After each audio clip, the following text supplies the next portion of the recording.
오늘 여러분께 좀 특별한 이야기를 들려드릴까 해요. 마치 어른들을 위한 우화 같은 건데요. 제목은 왕자, 임금, 그리고 인공지능입니다. 자, 이야기 속으로 한번 들어가 볼까요? 이야기는 우리에게 아주 익숙한 한 어린 왕자로부터 시작돼요. 자신의 작은 별에 있는 소중한 장미에게 돌아가던 길이었죠. 그런데 갑자기 눈앞에 반짝이는 워물이 나타난 거예요. 호기심 많은 왕자, 그냥 지나칠 수 있었을까요? 하지만 원모를 통과해서 도착한 곳은 그의 별이 아니었습니다. 눈앞에 펼쳐진 건 낯선 옷을 입은 사람들이 가득한 아주 활기 넘치는 시장이었어요. 네, 바로 조선시대 한복판에 떨어진 거죠. 정말 상상도 못한 만남이 여기서 시작됩니다. 그곳에서 어린 왕자는 아주 위험 있는 한 사람을 만나게 됩니다. 바로 자신을 조선의 왕, 세종이라고 소개하는 인물이었죠. 그러면서 아주 중요한 말을 덧붙입니다. 백성을 위해 한글을 만든 사람이다. 이 말이 나중에 정말 중요한 열쇠가 되거든요. 어린 왕자는 세종대왕에게 자신이 왜 이곳에 오게 됐는지 또 무엇을 보았는지 이야기하기 시작합니다. 그런데 이 이야기가 어딘가 익숙하지 않으세요? 사람들이 똑똑한 기계, 바로 인공지능을 만들어내고는 오히려 그걸 두려워하고 있다는 것. 딱 오늘날 우리들의 모습 같죠. 자, 바로 이 지점에서 이 우화가 우리에게 던지는 핵심 질문이 나옵니다. 우리 모두가 마음 한구석에 품고 있는 불안이죠. 과연 인공지능 같은 똑똑한 기계가 나타나면 인간은 쓸모없어지는 걸까요? 우리의 자리를 모두 빼앗기게 되는 걸까요? 이 무거운 질문에 세종대왕이 정말 놀라운 관점을 제시합니다. 대체된다는 생각의 틀 자체를 깨버리는 거죠. 싸워서 이겨야 하는 상대가 아니라 함께 살아갈 방법을 찾아야 하는 파트너로 보자는 겁니다. 이야기가 완전히 다른 방향으로 흐르기 시작하죠.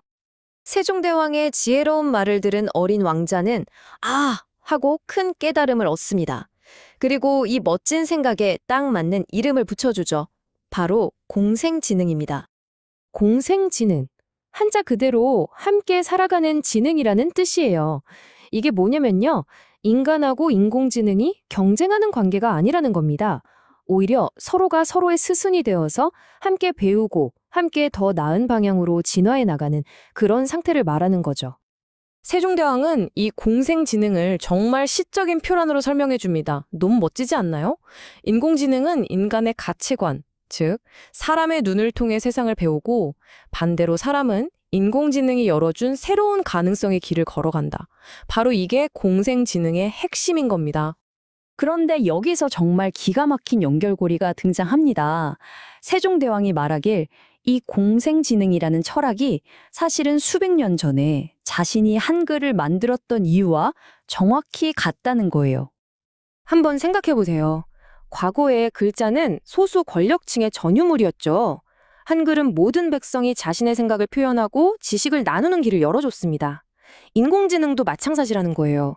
몇몇 전문가의 도구가 아니라 우리 모두가 더 나은 세상을 함께 고민하고 만들어가는 도구가 될 수 있다는 거죠. 위협이 아니라 이 시대의 새로운 한글인 셈입니다. 정말 대단한 통찰이죠? 자, 그럼 이 공생지능이라는 게 뜬구름 잡는 소리가 아니라 현실에선 어떤 모습일까요? 교육 현장을 한번 상상해보죠.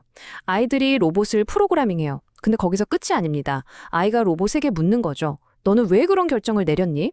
그럼 로봇은 정답을 바로 알려주는 게 아니라 아이가 스스로 생각해서 답을 찾아가도록 질문을 던지며 돕습니다.